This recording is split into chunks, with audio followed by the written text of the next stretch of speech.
With over a week-long war between Russia and Ukraine, could it be that Elon Musk has insane air defense against Russia and other enemies? Watch this video until the end to learn more about it. Welcome to Elon Musk era. Don't forget to like this video and subscribe to our channel to stay updated on our upcoming videos about Elon Musk, Tesla, SpaceX, and more. Following its unprovoked invasion of Ukraine, Elon Musk claimed foreign government officials had requested that his satellite internet company, Starlink,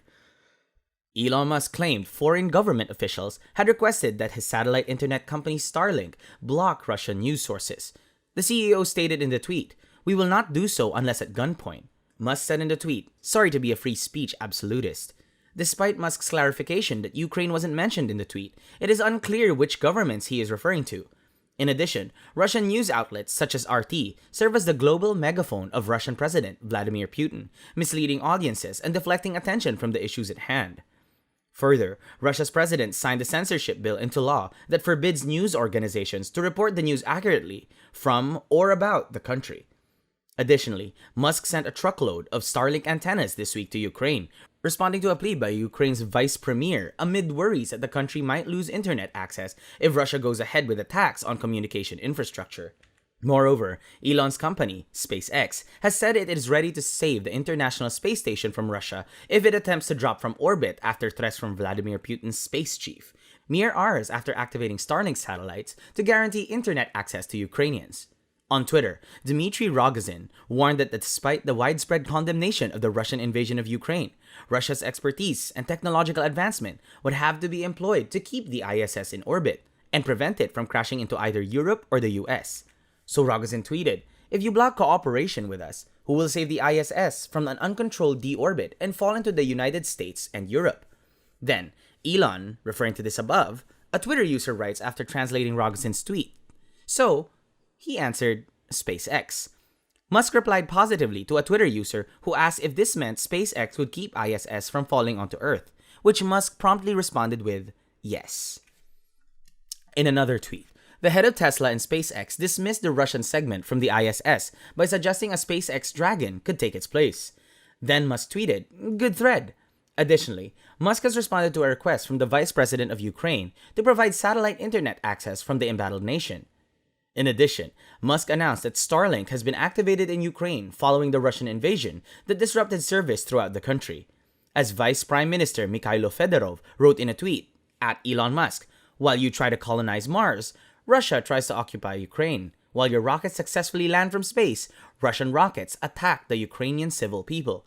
We ask that you provide Ukraine with Starlink stations to address the sane Russians to stand." Following 3 days of rocket attacks by Russia, parts of Ukraine are without internet connectivity. In that country, locals are encouraged to stay connected so their stories can be used to counter Russian propaganda, and so that they can let everyone know of the atrocities being committed by Russian troops acting on behalf of Vladimir Putin. On record, a network of 2,000 Starlink satellites orbiting Earth at an altitude of 340 miles is operated by SpaceX in Hawthorne, California.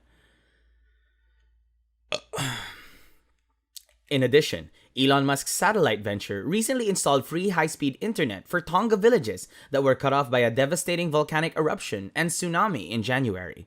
So it is not out of the question that something similar could be implemented quickly for Ukrainians. By using satellites, large volumes of information can be transmitted quickly and reliably anywhere on the planet, without the need for fiber optic cables. Meanwhile, Fedorov wrote in another Twitter post, "In 2022, modern technologies are one of the best responses to tanks, rockets, and missiles. I've addressed the biggest tech giants to support the sanctions for Russian Federation. We've asked them to help us stop this outrageous aggression on our people." Meanwhile, by the end of February, 2,142 Starlink satellites had been launched, since the first two were launched in February 2018.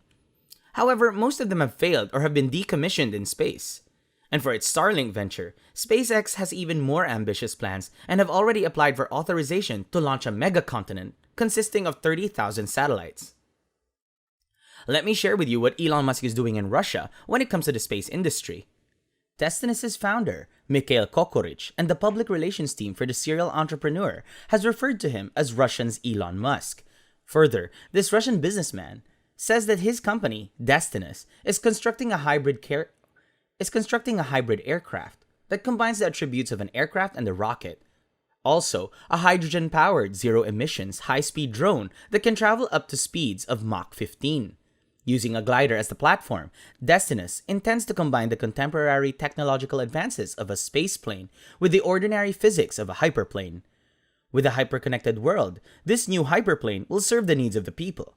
With this hyperplane, cargo can be transported between Europe and Australia within hours using clean hydrogen fuel.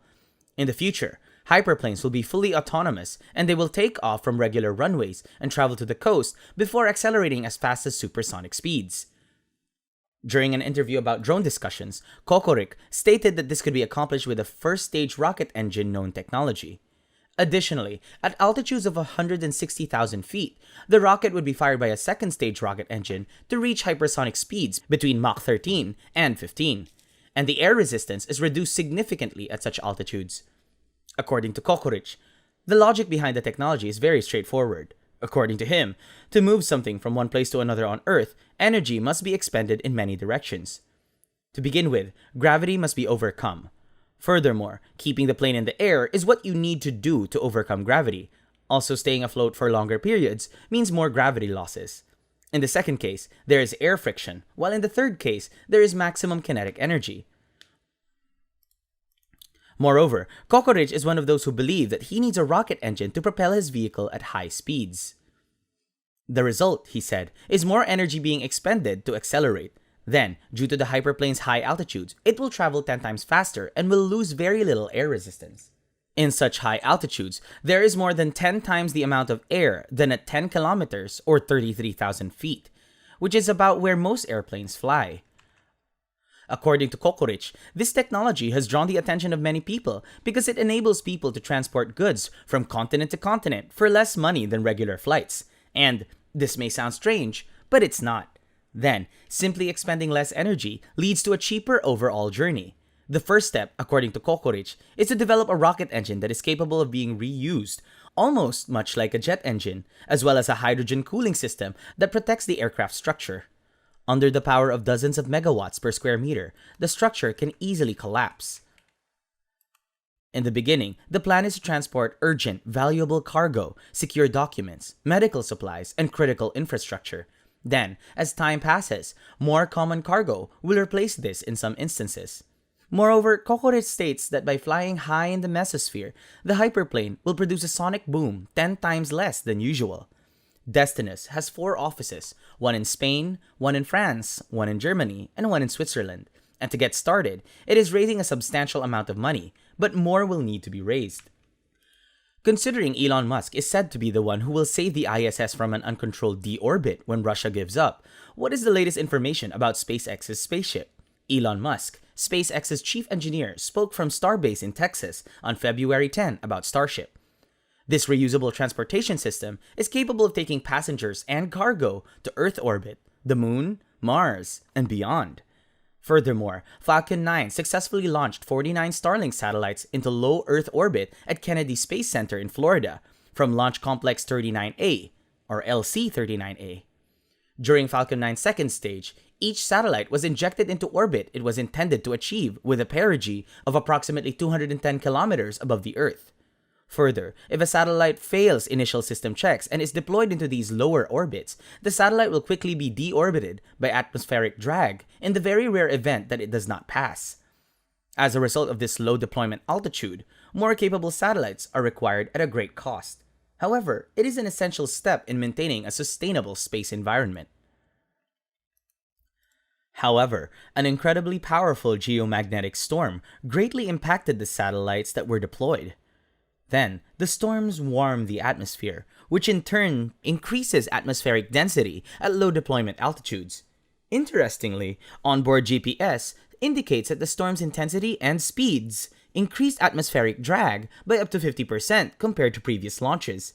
To minimize drag and to take cover from the storm, the Starlink team put the satellites into safe mode and continued to provide updates via ground radars to the 18th Space Control Squadron and Leo Labs to monitor the satellites. and up to 40 satellites will re-enter or have already left the Earth's atmosphere due to the increased drag at low altitudes, which prevented them from leaving safe mode for orbit-raising maneuvers. By design, the deorbiting satellites pose no collision risk with other satellites, and by re-entering the atmosphere, they are destroyed, creating no orbital debris. Starlink's unique situation highlights the level of effort the team was willing to put into making sure that the system was at the cutting edge of debris mitigation on orbit. That's all for this video about Elon Musk's insane air defense against Russia and other enemies, and thank you for watching. If you would like to receive updates on Elon Musk and his companies, make sure you click the subscribe and bell button.